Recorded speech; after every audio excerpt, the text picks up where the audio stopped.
The best thing you can do, don't use a credit card, use cash instead. This is about as close as our truck will let us go, and you can obviously see why this street here is still covered in floodwater. Look at this truck, it gives you some good perspective. We're continuing to follow breaking news out of Fort Myers, where a Fort Myers police officer was shot tonight. He's now being treated at Lee Memorial Hospital. The barge below me is an example of what the artificial reef may look like. It harbors a variety of life. To give you some perspective, that's like not burning more than 66,000 bags of coal.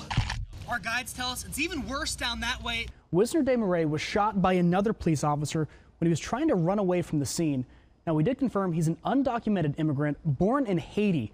This triangular gland right behind its eyes, that's actually where that poison comes out of. We're about 30 miles offshore right now. The samples they collect here will help them determine if those releases can have an effect all the way out here in the Gulf, in the process of getting replaced, although this may be the new site coming to Cape Coral Canals.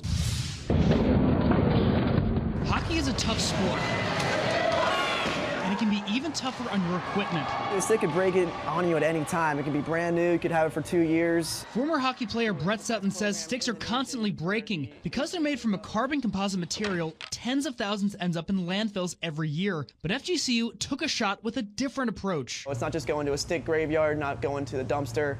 We're actually putting it to use. About 4 years ago, assistant hockey coach and scientific researcher Bob Wasno had an idea. We were building these Lincoln log structures out of giant concrete pilings, and we thought, well, why don't we try to duplicate that same idea on a much, much smaller scale. The players use the old hockey sticks to create artificial oyster reefs. It almost becomes like an oyster condominium. A natural way to keep our coastal waters clean. The filter feeder needs a hard structure to attach to. One oyster can filter 50 gallons of water a day. And one reef could host 400 oysters. Which helps to clean the water and helps to make the water clearer. And so that'll help seagrasses. They create habitat. They'll filter out algal blooms. This is one of the artificial reefs. As you can see, there are actually some dead oysters on here. That's because this estuary was filled with fresh water after Hurricane Irma. But even new life is growing inside of this one. And in just the next couple of months, new baby oysters are expected to attach to this. What started as a community service project for the national champion hockey team is now spreading nationwide. The school is even scoring donations from professional teams. I think it's amazing, especially the Detroit Red Wings sending sticks over to us, because that's my favorite personal team. Champions on the ice and of our estuaries. In Bonita Springs, Devin Turk, NBC2. Today I went out in a pickup truck to go out and see some of the wind damage caused by Hurricane Irma. Neighborhoods underwater. There's no words. Unless you see it personally, you just can't understand the damage. You have to see it. Today we rode along in the back of a pickup truck. It's the only way we could get back to the Citrus Park and Southern Pines communities in Bonita Springs. Devastating. It's, some houses are good and others are completely gone. Wind gusts topping 100 miles an hour tore apart manufactured homes in Southern Pines. Floodwater adding to the damage in Citrus Park.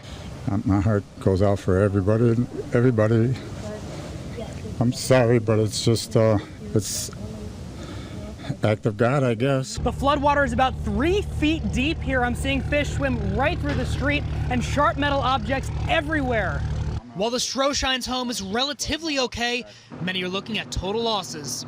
I'm crying on the inside, not just for myself, but most of the people in the whole area here. For these friendly communities, the road to recovery will be long and expensive. Right now, they're praying for the water to recede so they can begin. It's going to take some rebuilding. We will rebuild the park. Was airdropped to a student here at school today. Now, deputies are investigating, but they say it doesn't appear to be credible. That didn't stop today's protest. Hundreds came out of school today, filling up those bleachers to speak out against that sort of violence. It's nerve-wracking to wake up in the morning and think, should I go to school today, knowing that there's a possibility I can get shot? To know that those 17 kids could have possibly been us, that's a scary thought. For more than an hour in the middle of the school day, students were given the opportunity to have their voices heard. This event has left me inspired. Basically, our entire student body showed up today talking about how the massacre affected them, their own feelings of coming into school, and then what we can do from here to initiate change.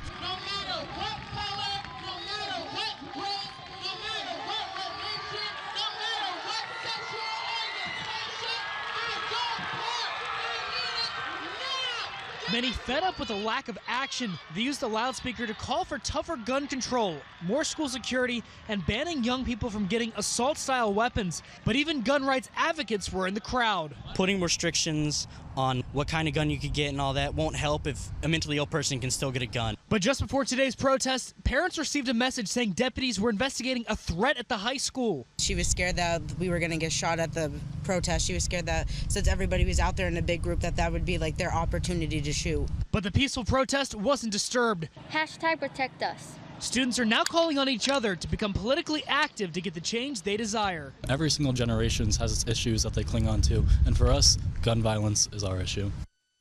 The Fort Myers Beach has been pretty empty all day long, and it's partially because of the smell. It hits you immediately and you can't really get rid of it. Plus, I've been coughing all day long because of that red tide. But check this out, this gigantic pile behind me here, this is just full of dead sea life. They've been adding to it all day long. It's a part of the cleanup effort that's only about to get bigger. The smell that stops you in your tracks. Oh my God.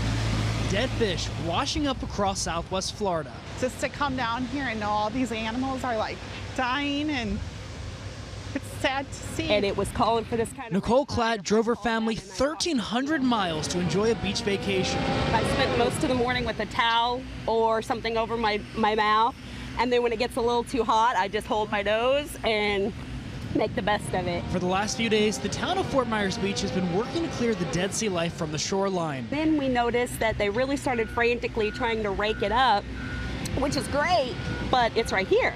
So the wind just blows the stench. Lee County hired its own contractors to clear county beaches. Tomorrow they'll start with the Sanibel Causeway, Lynn Hall Park to Bowditch Point, and Boca Grande. The county will use tourist development tax dollars to pay for it. But right now, they don't know what that'll cost. You need to do something now, and it's almost too late.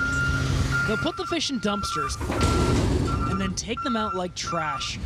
Andres is hoping for a more permanent solution. She says she's already seeing cancellations for her auto transport business. I rely on their business, and they're canceling on me now, saying they're not going to come because the water is disgusting. Especially as the word of our water woes travels worldwide. Back in Missouri, everyone's already been talking about it. If you're going to Southwest Florida, be advised, and there's pictures all over social media.